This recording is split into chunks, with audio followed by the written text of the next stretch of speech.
Hello students, कैसे हैं आप सब लोग। उम्मीद करती हूँ सब अच्छे होंगे और स्वस्थ होंगे। मैं Meena Rana ICT virtual class में आपका स्वागत करती हूँ। स्टूडेंट्स, हम पढ़ रहे हैं क्लास 9 की हिंदी। आपकी कृतिका पाठ्य पुस्तिका का फर्स्ट चैप्टर है इस जल प्रलय में। ये चैप्टर हमने प्रीवियस लेक्चर में पढ़ा और इसके क्वेश्चन आंसर हमने कुछ किए थे और आगे की क्वेश्चन आंसर आज की क्लास में हम इसको कंटिन्यू करेंगे। तो देखिए, प्रश्न नंबर 1 है, बाढ़ की खबर सुनकर लोग किस तरह की तैयारी करने लगे थे। ये प्रश्न हम कुछ कर चुके हैं, जिन्होंने नहीं किया है 2-3 क्वेश्चन हम कर चुके हैं। जिन्होंने नहीं किया वो इसको फिर से करें। तो देखिए, बाढ़ की खबर सुनकर लोग किस तरह की तैयारी करने लगे। बाढ़ की खबर सुनकर लोग अपनी सुरक्षा के प्रबंध और अति आवश्यक जो सामानों को जुटाने में लग गए थे। उन्होंने आवश्यक ईंधन, आलू, मोमबत्ती, दिया सलाई, पीने का पानी और कंपोज की गोलियां इकट्ठी कर ली। अकॉर्डिंग टू आपके जो चैप्टर है उस चैप्टर के अकॉर्डिंग ही हम यहाँ पर इसका आंसर देंगे। तो यहाँ पर देखिए, जब बाढ़ आई तो उस टाइम जो है लोगों ने किस तरह की तैयारी की। तो उस टाइम लोगों ने क्या किया, ईंधन, आलू, मोमबत्ती, दिया सलाई, पीने का पानी और कंपोज की गोलियां इकट्ठी कर ली, ताकि बाढ़ से घिर जाने पर कुछ दिनों तक उनका गुजारा चल सके। तो ये क्वेश्चन आप कर चुके हैं। चलिए, नेक्स्ट क्वेश्चन है प्रश्न नंबर 2। तो यहाँ पर देखिए, बाढ़ की सही जानकारी लेने और बाढ़ का रूप देखने के लिए लेखक क्यों उत्सुक था। तो देखिए, जब बाढ़ आई पटना में, ठीक है, लेखक अपने गांव में उन्होंने कभी भी बाढ़ को महसूस नहीं किया था, लेकिन पटना शहर में जाने के बाद उनको बाढ़ जो है, वहां पर जब बाढ़ आई तो वे जो है उस इलाके की तरफ चले गए जहां बाढ़ का पानी आया हुआ था, रिक्शा वाले के साथ और अपने एक मित्र के साथ। तो वो उत्सुक थे ये देखने के लिए कि बाढ़ से जो है क्या क्या जो है इंसान जो नुकसान है वो होता है। वो यहाँ पर आप लिखेंगे। लेखक उस क्षेत्र को आप रहने वाला था जहां बाढ़ ग्रस्त लोग शरण लिया करते थे। ये गांव की बात है, जब लेखक वहां पर रहा करते थे जहां पर उनके आसपास के जो बाढ़ ग्रस्त लोग थे वो वहां पर आश्रय लिया करते थे, वहां पर शरण लिया करते थे। वह बाढ़ पीड़ितों की मदद कर कई तरह से कर चुके थे। उससे जो है उन्होंने जो है बाढ़ को देखा नहीं था, पर बाढ़ घिरने, बहने और भोगने का अनुभव उनको नहीं हुआ था। ठीक है, देखा तो उन्होंने जो दूर से था, लेकिन जो वास्तविक अनुभव है बाढ़ पीड़ितों के साथ वो उन्होंने नहीं किया था। तो यहाँ पर जब पटना में बाढ़ आई तो लेखक जो है उस बाढ़ को देखने और उसके बारे में जानने और उत्सुकता से वो जो है बड़े उत्सुक थे। और पूरी रात जो है वो इंतजार करते रहे बाढ़ के पानी का, कि कब बाढ़ आएगा और वो जो है उसको प्रत्यक्ष रूप से देख सके। ठीक है ना। तो उन्होंने कभी भी इसका अनुभव नहीं किया था, वह प्रत्यक्ष अनुभव करना चाहते थे और उसके लिए उत्सुक थे। वह बाढ़ के प्रति जिज्ञासु थे तथा शांत करने के लिए वह बहुत बेचैन था। ठीक है ना, ये लेखक के लिए कहा गया है। प्रश्न नंबर 3 देखिए, सबकी जुबान पर एक ही जिज्ञासा, पानी कहाँ तक आ गया। इस कथन से जन समूह की कौन सी भावना व्यक्त होती है। ठीक है, तो जब पटना शहर में बाढ़ आया तो कुछ इलाकों में पानी आया था, जिन इलाकों में पानी नहीं आया था वहां के लोग बड़े बेचैन थे और सबकी जुबान पर एक ही बात थी कि बाढ़ का पानी कहाँ तक आ गया। ठीक है, सभी उत्सुक थे कि पानी कहाँ तक आ गया है। तो इससे जो है जनसमूह की कौन सी भावना व्यक्त होती है, पानी कहाँ तक आ गया है, यह जिज्ञासा सबके मन में थी और सब अपनी जबान से यही शब्द कह रहे थे। इससे जन समूह की उत्सुकता, सुरक्षा और कौतूहल की भावना प्रकट होती है। सब लोग नए अनुभव को अपनी आंखों से देखना चाहते थे। वे जीवन मृत्यु के खेल को देखने का मोह छोड़ नहीं पाते। देखिए, मनुष्य जो है, सबको पता है कि मृत्यु जो है एक भयानक जो है अनुभव है, लेकिन फिर भी लोग उसको देखना चाहते हैं। तो इस सब को जो है लोग देखना चाहते हैं। कई बार आप देखते हैं एक्सीडेंट हो जाते हैं, फिर भी लोग उसको, आजकल तो लोग रील बना बना करके दिखा रहे हैं और लोग देख भी रहे हैं, लाखों करोड़ों लोग इसको देखते हैं। तो ये जो है उत्सुकता हर किसी के मन में होती है कि किस प्रकार से कोई घटना हो रही है, कोई दुर्घटना हो रही है, कैसे हो रही है। ठीक है, तो ये उत्सुकता हर किसी के मन में होती है। इस खेल में जो है गहरा आकर्षण है। देखिए क्या कहते हैं यहाँ पर जो मृत्यु और जीवन का जो खेल है, इसमें जो है गहरा आकर्षण है। ठीक है, तो इसका उत्तर आपने लिख लिया था। इसके बाद प्रश्न नंबर 4, मृत्यु का तरल दूत किसे कहा गया है और क्यों। तो जब रिक्शा में जा रहे थे लेखक, अपने मित्र से वो क्या कहते हैं कि मृत्यु का तरल दूत आ रहा है। किसे उन्होंने कहा?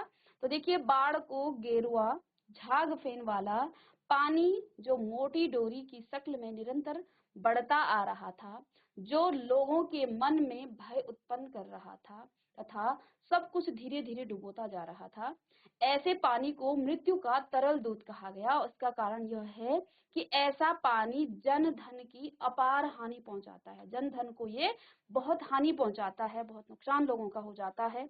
ठीक है, तो इसलिए इसको मृत्यु का तरल दूत कहा गया है। ठीक है, अब प्रश्न नंबर 5 देखिए, आपदाओं से निपटने के लिए अपनी तरफ से कुछ सुझाव दीजिए। आपदाओं से निपटने के लिए आपको अपनी तरफ से कुछ सुझाव लिखने। इस प्रश्न का उत्तर आप स्वयं भी लिखेंगे, यहाँ सरकार के लिए लिखा है और आप अपनी तरफ से आप व्यक्तिगत तरीके से किस प्रकार से आपदाओं से निपटने का आप जो है रास्ता निकाल सकते हैं, ये भी आप लिखेंगे। तो यहाँ पर क्या लिखा है कि सरकार को सभी प्रकार के संभावित खतरों से निपटने के लिए साधन तैयार रखनी चाहिए। उस सामान की लगातार देखरेख होनी चाहिए ताकि आपदा के समय उनका सदुपयोग किया जा सके। स्वयंसेवी संस्थाओं को बढ़ चढ़कर उत्साह पूर्वक आपदा से निपटने के लिए आगे आना चाहिए। सरकार और स्वयंसेवी संस्थाओं के बीच गहरा तालमेल बिठाने के प्रयास होनी चाहिए। उत्साही जो नवयुवक हैं और युवतियां हैं को शीघ्र ही किसी योजनाबद्ध कार्य में जुड़कर सहयोग करना चाहिए। ठीक है, और छोटी मोटी आपदाओं को तो आप अपने व्यक्तिगत तरीके से भी इसको निपट सकते हैं। उसके भी आप कुछ जो है सुझाव यहाँ पर लिखेंगे अपने शब्दों में, तो इस प्रश्न का उत्तर भी आप कर लेंगे। ठीक है, प्रश्न नंबर 7 देखिए, खरीद बिक्री बंद हो चुकने पर भी पान की बिक्री अचानक क्यों बढ़ गई? जब बाढ़ आया, पटना शहर में बाढ़ आई, तो वहां पर सारी दुकानें बंद हो गई थी, लेकिन जो पान वाले की दुकान थी उसकी बिक्री एकदम से बढ़ गई थी। क्योंकि अन्य जो दुकानें थी उनमें वैसा सामान भरा रहता है और लोगों ने दुकानें बंद कर दी थी, क्योंकि उस समय जो है अपने को बाढ़ से बचाने के तरीके लोग ढूंढ रहे थे। खरीद बिक्री की किसको पड़ी थी?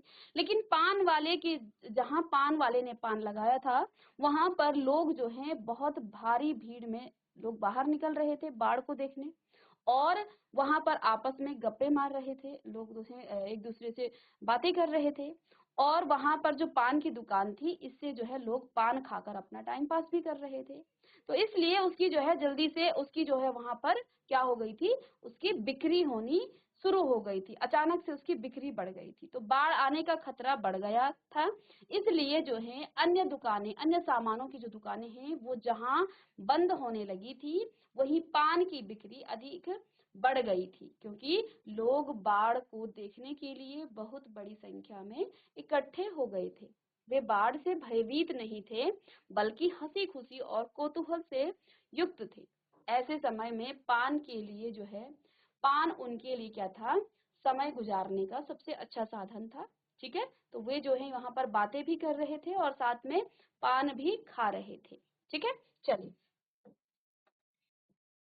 जब लेखक को यह एहसास हुआ कि उसके इलाके में भी पानी घुसने की संभावना है, तो उसने क्या क्या प्रबंध किए? ठीक है, तो जब लेखक को एहसास हुआ कि उसके इलाके में भी पानी घुसने की संभावना है, तो उसने सबसे पहले गैस के विषय में अपनी पत्नी से पूछा।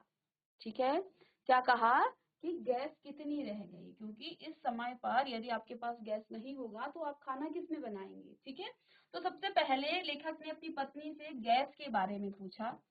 ठीक है, गैस की कमी जानकर कोयला और केरोसिन ऑयल का प्रबंध किया।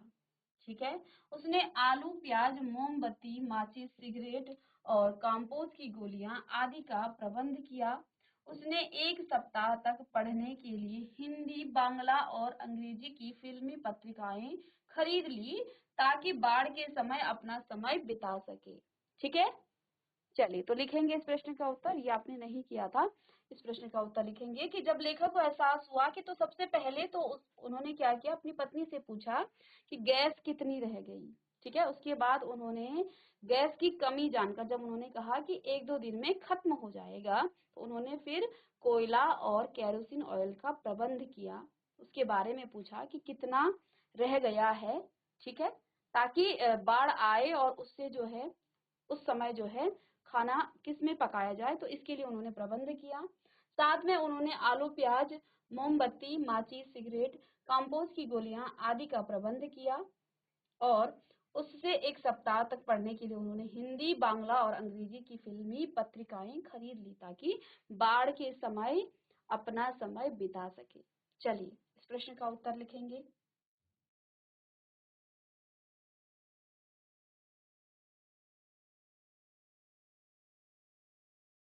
इसके बाद नेक्स्ट प्रश्न है प्रश्न नंबर 9।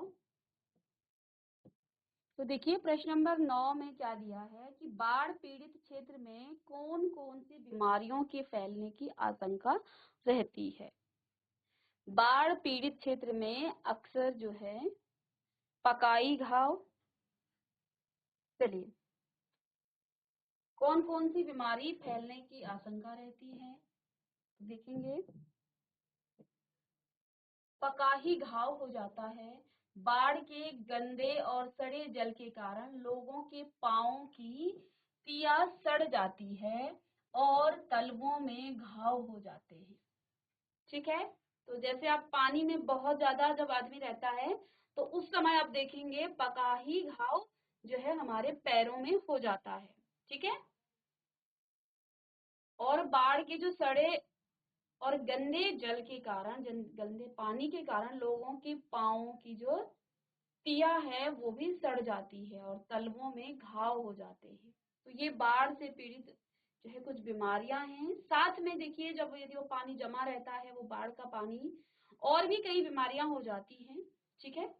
क्योंकि पानी बाढ़ से जब आएगा तो जहां पर पानी आगे जाने का रास्ता नहीं मिलेगा, पानी रुका रहेगा और रुके पानी में तो कई तरह की बीमारियां होती हैं, ये आप जानते हैं, ठीक है। तो आगे यदि ये लॉन्ग क्वेश्चन आंसर में आपका आता है, ठीक है, दीर्घ उत्तरीय में, तो इसको और आगे आप लिखेंगे। और यदि अति लघु उत्तरीय में है तो सीधे सीधे आप लिखेंगे कि इससे पका ही घाव हो जाता है और सड़े और गंदे जल के कारण लोगों के पांवों की जो तिया है वो सड़ जाती है और तलवों में घाव हो जाते हैं, ठीक है।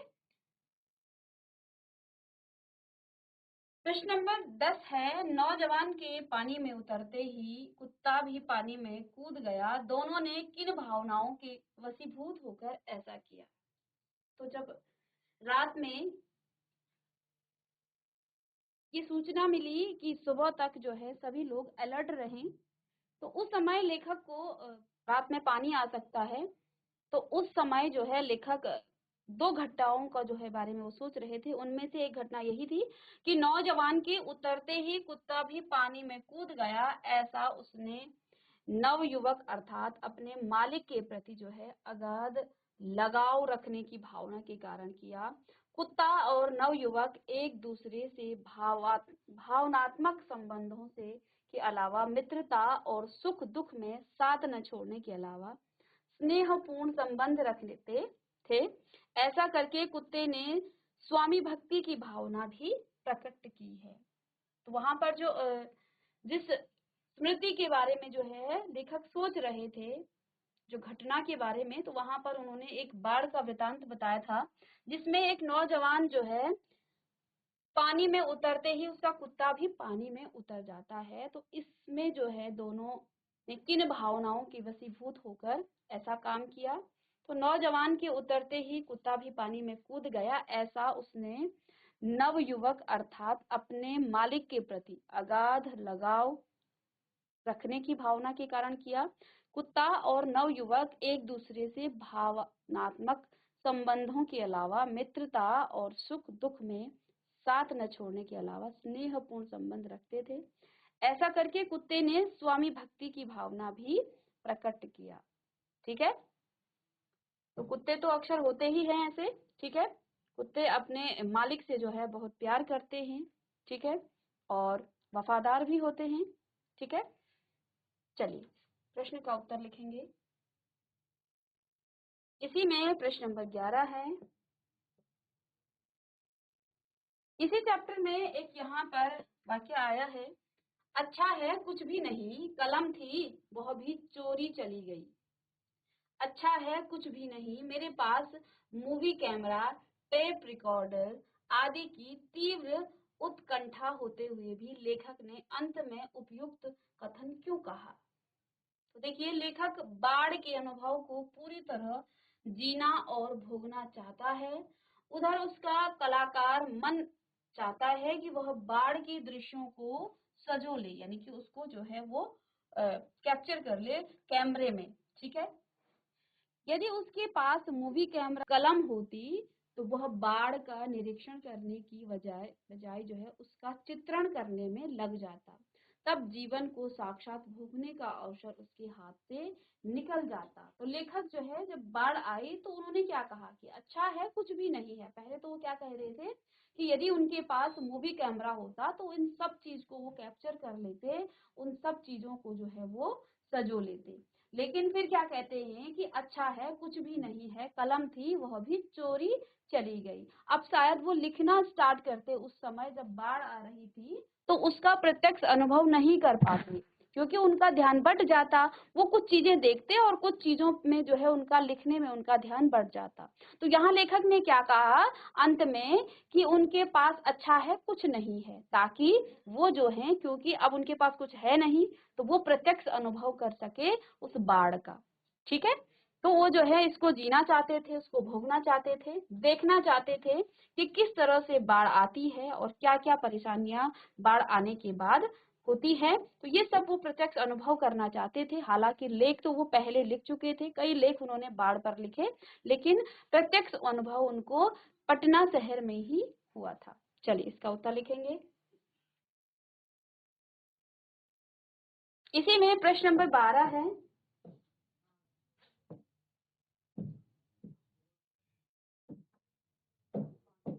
तो देखिए आगे क्या कहा है, प्रश्न नंबर 12। आपने भी देखा होगा कि मीडिया द्वारा प्रस्तुत की गई घटनाएं कई बार समस्याएं बन जाती हैं और ऐसी किसी घटना का आपको उल्लेख करना है। ठीक है, तो ये प्रश्न आप स्वयं करेंगे। ऐसी घटना जिससे आपको लगा कि ये जो है समस्या बन जाती है, तो इसको आप जरूर लिखेंगे। और यहाँ पर इस प्रश्न का उत्तर लिखा है कि मीडिया प्रचार प्रसार का वह सशक्त सशक्त माध्यम है जिसकी पहुंच जन जन तक हो गई है। आज मीडिया अपने साधनों द्वारा किसी खबर को आनन फानन में अधिकाधिक लोगों तक जो है पहुंचा देता है। कई बार मीडिया के लोग जल्दीबाजी में किसी खबर का श्रेय लेने के चक्कर में कुछ गलतियां कर जाते हैं, जिसका परिणाम जो है समस्या बन जाता है। अभी कुछ दिनों पहले सहारनपुर में समाज में एक वर्ग द्वारा कार्यक्रम से लौटते समय समाज के तथा कथित उच्च वर्ग के लोगों ने जो है गाली गलौज की और पथराव किया। मीडिया ने इस खबर को किस तरह जो है प्रसारित किया कि दंगा होने की स्थिति बन गई। स्थिति सामान्य होने में जो है 2 सप्ताह से अधिक समय लग गया था। इससे सामाजिक जो है सद्भाव की स्थिति भी खराब हो जाती है। तो कई बार ये समस्याएं भी बन जाती हैं। आप इस प्रश्न के, ये तो आपको आइडिया के लिए था, आप इस प्रश्न में जो है किसी ऐसी घटना का जो है आप वृतांत लिखेंगे जिससे जो है समस्या हो जाती है और सामाजिक दंगे भी हो जाते हैं। तो इस प्रश्न का उत्तर आप अपने शब्दों में लिखेंगे। चलिए फिर आप देखिए, आपने अपनी देखी सुनी किसी आपदा का वर्णन कीजिए। जो आपने देखी है सुनी है, ठीक है, इसका आप यहाँ पर वर्णन करेंगे। तो यहाँ देखिए ये घटना जो है सभी ने अपने अपने जो आपने अनुभव किया है उसके लिए है। तो इस प्रश्न का उत्तर आप स्वयं करें। ठीक है, अब इसके अलावा पाठ के अलावा यहाँ पर कुछ और प्रश्न हैं। तो देखिए पाठ के अलावा यहाँ कुछ और प्रश्न भी दिए हैं, इन प्रश्नों के उत्तर भी लिखें। तो देखिए पटना में आई बाढ़ से लेखक ने जो कुछ अनुभव किया वह पिछले अनुभवों से किस तरह भिन्न था। ठीक है, तो इसका उत्तर है लेखक 10 वर्ष की उम्र से ही बाढ़ पीड़ितों के विभिन्न रूपों से जो है जुड़ा रहा है। उसने रिलीफ वर्कर की हैसियत से काम भी किया है, परंतु वह बाढ़ का भुक्तभोगी नहीं रहा। 1967 में पटना में जो बाढ़ आई थी, लेखक उसका भुक्तभोगी रहा और उसने बाढ़ के पानी का जो भयानक रूप देखा ही नहीं बल्कि उससे जो है उसकी पीड़ा को भी सहा है। इस तरह पटना में आई बाढ़ का अनुभव पिछले अनुभवों से बिल्कुल अलग रहा। क्यों? क्योंकि पिछले जो अनुभव थे लेखक के, उसमें उन्होंने बाढ़ को भोगा नहीं था। ठीक है, तो इस प्रश्न का उत्तर लिखेंगे कि लेखक 10 वर्ष की उम्र से ही बाढ़ पीड़ितों से विभिन्न रूपों से जुड़ा रहा और उन्होंने कई लेख भी इसमें लिखे। उन्होंने जो है रिलीफ वर्कर्स की हैसियत से काम भी किया और परंतु वह बाढ़ का भुक्तभोगी नहीं रहा था। 1967 में पटना में जो बाढ़ आई थी, लेखक उसका भुक्तभोगी रहा। उसने बाढ़ के पानी का भयावह रूप देखा ही नहीं बल्कि उसकी पीड़ा को उन्होंने सहा भी। उसका प्रत्यक्ष अनुभव पटना में जो है लेखक ने किया था। ठीक है, चलिए इस प्रश्न का उत्तर लिखेंगे कि किस तरह से उनका ये जो पटना में आई बाढ़ का जो अनुभव है वो पिछले अनुभव से बिल्कुल अलग रहा। चलिए नेक्स्ट प्रश्न है इसका, प्रश्न नंबर 2 देखिए, कॉफी हाउस पहुंचकर लेखक आतंकित क्यों हो गया? इस आतंक का उस पर क्या असर हुआ? तो देखिए, कॉफी हाउस के पास पहुंच करने पर लेखक ने देखा कि कॉफी हाउस बंद कर दिया गया था। सड़क के एक किनारे पर एक मोटी डोरी के आकार वाला गेरुए झागफेन में उलझा पानी तेजी से सरकता आ रहा है। लेखक को यह पानी मृत्यु के तरल दूध जैसा लगा, जिसे देखकर वह आतंकित हो गया। इस आतंक के कारण उसने इस दूत को हाथ जोड़कर सभय प्रणाम किया, यानी कि भय के साथ डर गए थे लेखक। तो उन्होंने क्या कहा, फिर उन्होंने आगे बढ़ने से मना कर दिया था रिक्शे वाले को। उन्होंने क्या कहा कि अब वापस चलते हैं, क्योंकि वहां से जो है जो बाढ़ का पानी था वो आ रहा था और उनके मन में जो है डर जो है बस गया था। लेकिन इस पर भी रिक्शा वाला क्या कह रहा था कि नहीं, थोड़े और आगे चलते हैं। तो उन्होंने क्या कहा कि रिक्शा वाला निडर था। ठीक है, तो वो लिखते हैं कि लेकिन उन्होंने जो है मना कर दिया था। और फिर भीड़ से जो है किसी ने क्या कहा कि करंट बहुत तेज है, यानी कि पानी का जो बहाव है वो बहुत तेज है, आगे आप मत बढ़िए। ठीक है, चलिए इसे लिखेंगे। चलिए नेक्स्ट प्रश्न है, तो लेखक ने गैरिक आवरण किसे कहा है? यह कब और क्यों आच्छादित करता आ रहा था? तो लेखक ने अपनी यादों पर पड़ने वाले उस पर्दे को गैरिक आवरण कहा, जिसके कारण गांधी मैदान से जुड़ी उनकी स्मृतियां धूमिल होती जा रही हैं। यह आवरण पटना में जब बाढ़ आने पर इसलिए आच्छादित करता आ रहा था क्योंकि गांधी मैदान की जो हरियाली पर धीरे धीरे पानी भरता आ रहा था। ठीक है, चलिए तो उत्तर लिखिएगा। लेखक ने अपनी यादों पर पड़ने वाले उस पर्दे को गैरिक आवरण कहा, जिसके कारण गांधी मैदान से जुड़ी उनकी स्मृतियां धूमिल होती जा रही हैं। यह आवरण पटना में बाढ़ आने पर इसलिए आच्छादित करता आ रहा था क्योंकि गांधी मैदान की हरियाली पर धीरे धीरे पानी भरता आ रहा था।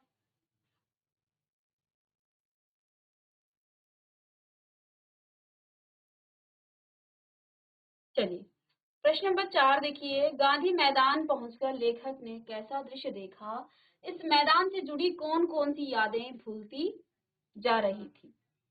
तो देखिए, गांधी मैदान पहुंचकर लेखक ने देखा कि इस मैदान की रेलिंग के सहारे इतने लोग खड़े थे कि उनकी संख्या दशहरा के दिन रामलीला के राम के रथ की प्रतीक्षा करते लोगों से अधिक ही रही होगी। ठीक है, इस मैदान से जुड़ी आनंद उत्सव और सभा सम्मेलन और खेल कूद की सारी यादें लेखक को जो है भूलती जा रही थी। ठीक है, चलिए इसका उत्तर लिखिए।